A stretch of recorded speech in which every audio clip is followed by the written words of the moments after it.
In the vast world of gaming, Nintendo has captivated players for decades with their innovative consoles and beloved characters. Characters so beloved that I stole one and made my whole channel themed around it. Wait, however, some gamers have sought to push the boundaries of their gaming experience by venturing into the realm of jailbreaking. From creating hardware that game cartridges plug into to using a pair of tweezers to compromise a console security, join me as we dive into the intriguing history of jailbreaking Nintendo consoles. Before we get into the jailbreaking of Nintendo consoles, we first must understand what jailbreaking a console even means. Jailbreaking refers to the process of bypassing the built-in restrictions and limitations set by the console manufacturer, in this case, Nintendo. It allows users to create unauthorized software, modifications that go beyond the console's original intended use, and homebrew applications. We'll get into those later. Starting off, we must travel all the way back to 1985, the year Nintendo's first console came out, the Nintendo Entertainment System. This console was a groundbreaking achievement in the gaming industry, as shown by the over 28 million sales the NES received. This console was so popular and well-liked that it was known as the console that saved the gaming industry. But while saving the gaming industry, it also opened up the door to a unique set of gamers: jailbreakers.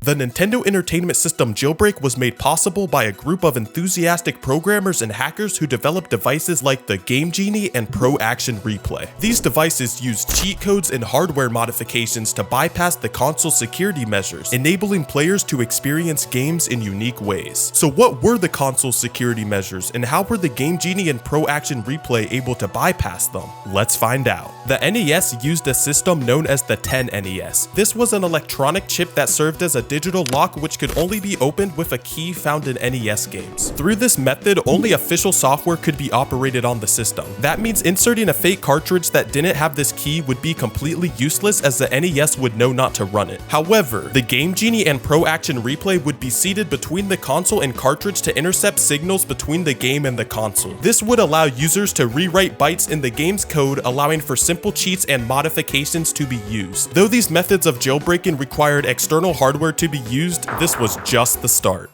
As Nintendo continued to release new consoles, the jailbreaking community grew in size and ambition. Let's explore some of the more notable examples of jailbroken Nintendo consoles and how they were unlocked. After the Nintendo Entertainment System came the Super Nintendo Entertainment System. You know what? At least that name is better than just putting new in front of the name. New Super Mario Bros. New 3DS. Have you ever watched someone play a game that you're playing and they seem way better than you? They have all the items unlocked, beat all the levels first try without taking damage. They're just a way better gamer than you. That's relatable. If only there was a way where you could take their save file and use it for yourself. Well, the Super Nintendo Entertainment System saw the emergence of the Super Wildcard. This device enabled gamers to back up copies of games they definitely owned to a floppy disk. This was only used so gamers could play backups of saves of games that they owned and unlock features easily, and not for, you know, piracy. This device plugs into the game cartridge slot of the SNES, and you would put your SNES game inside the device as well as a floppy disk. After doing that, a backup would then be created onto the floppy disk that could be inserted into the Super Wildcard to play the game you backed up. Now, this device was very cool and an awesome new addition to the jailbreaking community, but there was still way more potential for jailbreaking. It just had not been unlocked.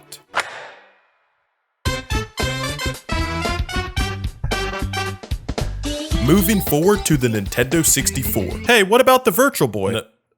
No, stop, no.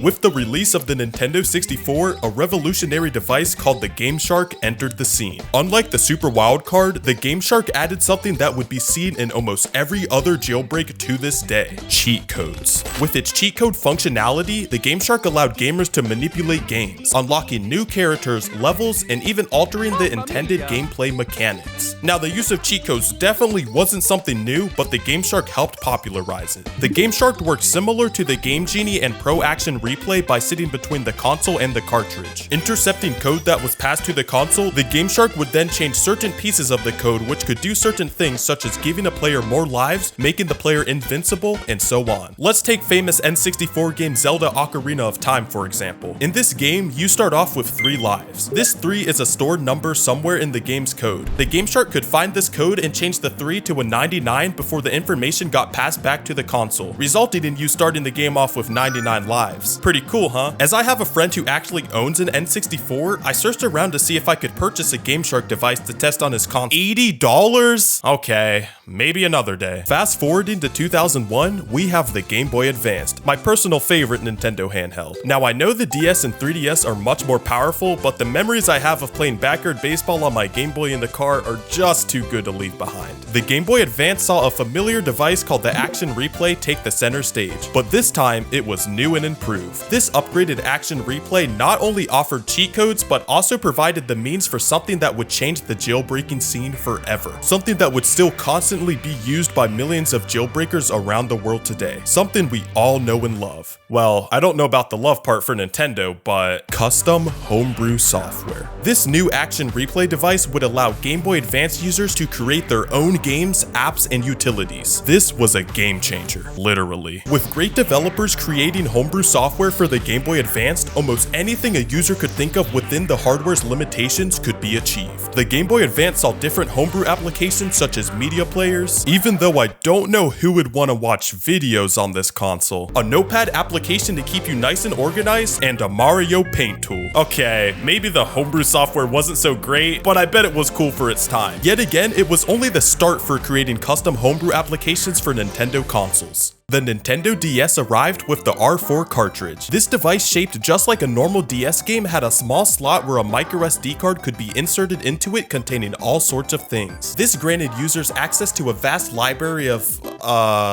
totally legit and owned copies of games. While this did raise concerns about copyright infringement, it also helped to expand the already growing homebrew community that continued to produce original games and applications. But with all good things comes something bad. Some of these R4 chips would contain something known as time bombs. A time bomb is a piece of code in the firmware that tells a device to stop working after a certain amount of time. In this case, the R4 chip's time bomb would tell the device to stop working after about a year. This would then force users to have to purchase a new chip if they wanted to continue playing their legally obtained games. But let's focus on a more recent version of the DS that has one of the greatest homebrew communities of all time, the 3DS.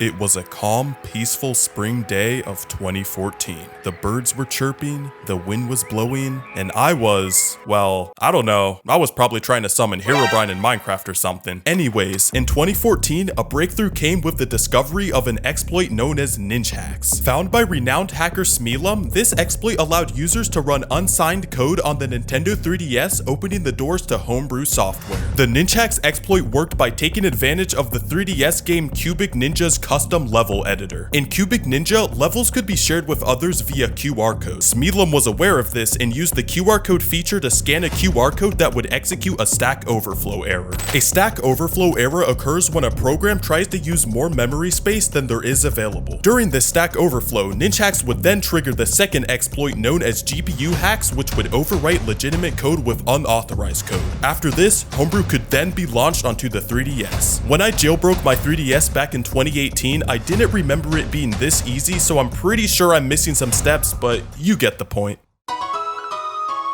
The Nintendo Wii, a gaming console that revolutionized the industry with its unique TV remote-shaped controller, motion controls, and family-friendly appeal. By now, Nintendo was well aware that users would attempt to jailbreak this console, so they put their best efforts to make sure that would be impossible. Well, it ends up that it wasn't impossible. As you know, the Wii offers backwards compatibility with the GameCube, which means users have access to the entire library of Wii and GameCube games. This backwards compatibility, however, would lead lead to the failure of what should have been Nintendo's most secure console. When you insert a GameCube game into the Wii, you first boot into Wii mode, then reboot into the GameCube Sandbox mode, which is the mode that allows GameCube games to be ran. While in this mode, the Wii allocates 16 of the 64 available megabytes of RAM to run it, making the remaining 48 megabytes unreadable. If the 16 megabytes of RAM was reserved for running GameCube Sandbox mode and the other 48 megabytes of RAM couldn't be touched, how would hackers be able to execute unauthorized code to the system? Well, it turns out, by using a pair of tweezers on the Wii's motherboard, jailbreakers could gain access to the unreadable 48 megabytes of RAM, giving users access to private console keys used to decrypt game titles. Gaining access to these keys allowed users to create fake digital signatures so that unlicensed software could be ran on the system. And you know the deal, once unauthorized code can be executed onto the device, homebrew can be installed. Just like the 3DS, the Wii's homebrew community featured great developers creating awesome software that allowed users to use cheat codes, access an online chat room with fellow Wii users, and even play DVDs through the Wii's disk drive.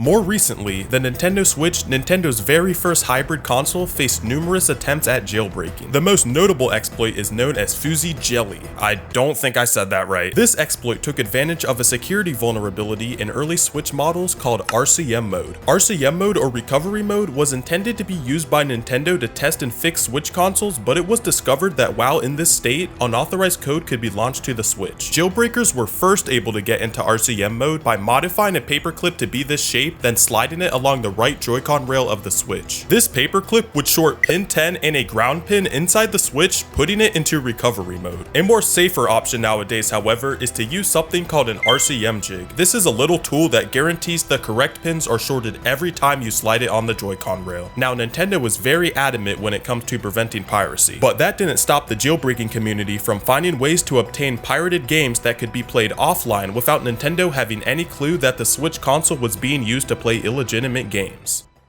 Jailbreaking Nintendo consoles has allowed gamers to explore a multitude of possibilities, from running emulators to play retro games, to creating custom themes, to even adding cheats to games, which can be used online, sadly.